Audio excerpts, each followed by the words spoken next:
Knowledge ക്ലൗഡിലേക്ക് എല്ലാവർക്കും സ്വാഗതം. ഇന്ന് നമ്മളിവിടെ ഡിസ്കസ് ചെയ്യാൻ പോകുന്നത് 2020 നവംബർ മാസത്തിലെ കറണ്ട് അഫയേഴ്സ് പാർട്ട് 8 ആണ്. 2020 നവംബറിൽ ബ്രഹ്മോസ് സൂപ്പർസോണിക് ക്രൂയിസ് മിസൈലിൻ്റെ ഭൂതല പതിപ്പ് ഇന്ത്യ വിജയകരമായി പരീക്ഷിച്ചത് എവിടെ നിന്നാണ്? അന്തമാൻ നിക്കോബാർ ഐലൻഡ്. 2020 നവംബറിൽ ബ്രഹ്മോസ് സൂപ്പർസോണിക് ക്രൂയിസ് മിസൈലിൻ്റെ ഭൂതല പതിപ്പ് ഇന്ത്യ വിജയകരമായി പരീക്ഷിച്ചത് എവിടെ നിന്നാണ്? അന്തമാൻ നിക്കോബാർ ഐലൻഡ്. വളർന്നുവരുന്ന വിദ്യാർത്ഥികളുടെ തൊഴിൽ ശേഷി വർദ്ധിപ്പിക്കുക എന്ന ലക്ഷ്യത്തോടെ കേരളത്തിലെ ഏത് സർവകലാശാലയാണ് കേരള ആഗ്രോ മെഷീനറി കോർപ്പറേഷനുമായി ധാരണാപത്രം ഒപ്പിട്ടത്? കൊച്ചിൻ ശാസ്ത്ര സാങ്കേതിക സർവകലാശാല. വളർന്നുവരുന്ന വിദ്യാർത്ഥികളുടെ തൊഴിൽ ശേഷി വർദ്ധിപ്പിക്കുക എന്ന ലക്ഷ്യത്തോടെ കേരളത്തിലെ ഏത് സർവകലാശാലയാണ് കേരള ആഗ്രോ മെഷീനറി കോർപ്പറേഷനുമായി അല്ലെങ്കിൽ കാംകോയുമായി ധാരണാപത്രം ഒപ്പിട്ടത്? കൊച്ചിൻ ശാസ്ത്ര സാങ്കേതിക സർവകലാശാല, കുസാറ്റ്.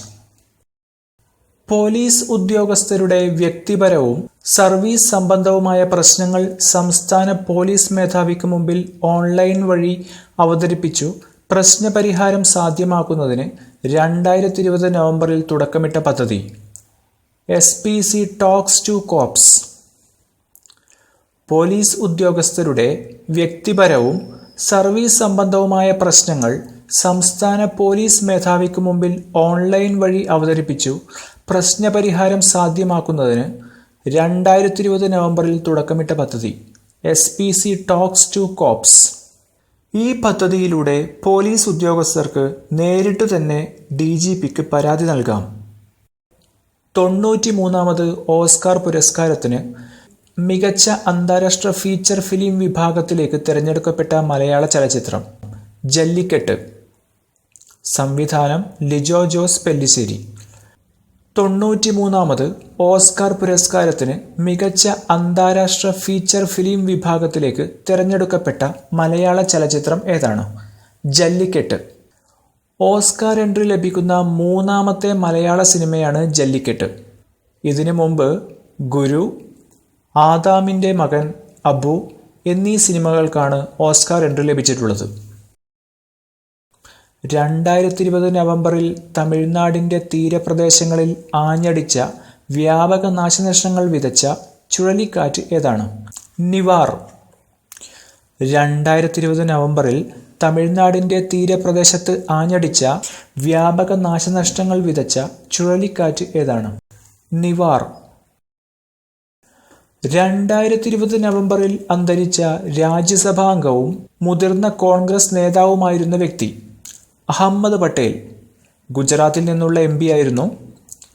2020 നവംബറിൽ അന്തരിച്ച രാജ്യസഭാ അംഗവും മുതിർന്ന കോൺഗ്രസ് നേതാവുമായിരുന്ന വ്യക്തി? അഹമ്മദ് പട്ടേൽ. 3 തവണ ലോകസഭയിലേക്കും 5 തവണ രാജ്യസഭയിലേക്കും തിരഞ്ഞെടുക്കപ്പെട്ടിട്ടുണ്ട്. GST കൗൺസിലിൻ്റെ തീരുമാനമനുസരിച്ച് 5 കോടി വരെ വാർഷിക ടേൺ ഓവറുള്ള സ്ഥാപനങ്ങൾക്ക് ത്രൈമാസ റിട്ടേണുകളുടെ സൗകര്യം ഇന്ന് മുതലാണ് പ്രാബല്യത്തിൽ വരുന്നത്. 2021 ജനുവരി 1 മുതൽ. GST കൗൺസിലിൻ്റെ തീരുമാനമനുസരിച്ച് 5 കോടി വരെ വാർഷിക ടേൺ ഓവറുള്ള സ്ഥാപനങ്ങൾക്ക് ത്രൈമാസ റിട്ടേണുകളുടെ സൗകര്യം എന്ന് മുതലാണ് പ്രാബല്യത്തിൽ വരുന്നത്. 2021 ജനുവരി 1 മുതൽ. സമുദ്രമേഖലയിലെ നിരീക്ഷണങ്ങൾ ശക്തമാക്കുന്നതിനായി ഇന്ത്യ അമേരിക്കയിൽ നിന്നും വാടകയ്ക്കെടുത്ത അത്യാധുനിക നിരീക്ഷണ ഉപകരണം MQ-9B സീ ഗാർഡിയൻ എന്ന ഏരിയൽ വെഹിക്കിളാണ്. സമുദ്രമേഖലയിലെ നിരീക്ഷണങ്ങൾ ശക്തമാക്കുന്നതിനായി ഇന്ത്യ അമേരിക്കയിൽ നിന്നും വാടകയ്ക്കെടുത്ത അത്യാധുനിക നിരീക്ഷണ ഉപകരണം MQ-9B സീ ഗാർഡിയൻ. ഇതൊരു UAV ആണ്. UAV എന്നാൽ അൺമാൻഡ് ഏരിയൽ വെഹിക്കിൾ എന്നാണ്. സമുദ്രഭാഗത്തെ നീക്കങ്ങളെ വളരെ സൂക്ഷ്മമായി നിരീക്ഷിക്കാൻ ഈ ഉപകരണങ്ങൾക്ക് സാധിക്കും. 2020 നവംബറിൽ തിരഞ്ഞെടുക്കപ്പെട്ട അന്താരാഷ്ട്ര ക്രിക്കറ്റ് കൗൺസിലിൻ്റെ പുതിയ സ്വതന്ത്ര ചെയർമാൻ? Greg Barclay, New Zealand. 2020 നവംബറിൽ തിരഞ്ഞെടുക്കപ്പെട്ട അന്താരാഷ്ട്ര ക്രിക്കറ്റ് കൗൺസിലിൻ്റെ അല്ലെങ്കിൽ ICCയുടെ പുതിയ സ്വതന്ത്ര ചെയർമാൻ ആരാണ്? Greg Barclay, New Zealand. മുൻ ചെയർമാൻ ഇന്ത്യക്കാരനായ ശശാങ്ക് മനോഹറാണ്. ഇന്ത്യൻ ഭരണഘടനാ ദിനം നവംബർ 26. ഇന്ത്യൻ ഭരണഘടനാ ദിനം നവംബർ 26. ഭരണഘടനാ ദിനം അല്ലെങ്കിൽ നിയമദിനം അല്ലെങ്കിൽ സംവിധാൻ ദിവസ് എന്നും ഇതറിയപ്പെടുന്നു. ഇന്ത്യൻ ഭരണഘടന അംഗീകരിച്ചതിൻ്റെ സ്മരണക്കായാണ് നവംബർ 26 ഭരണഘടനാ ദിനം ആചരിക്കുന്നത്. 2020 ATP ടെന്നീസ് ചാമ്പ്യൻഷിപ്പ് സിംഗിൾസ് കിരീടം നേടിയത് ആരാണ്? Daniil Medvedev, Russia.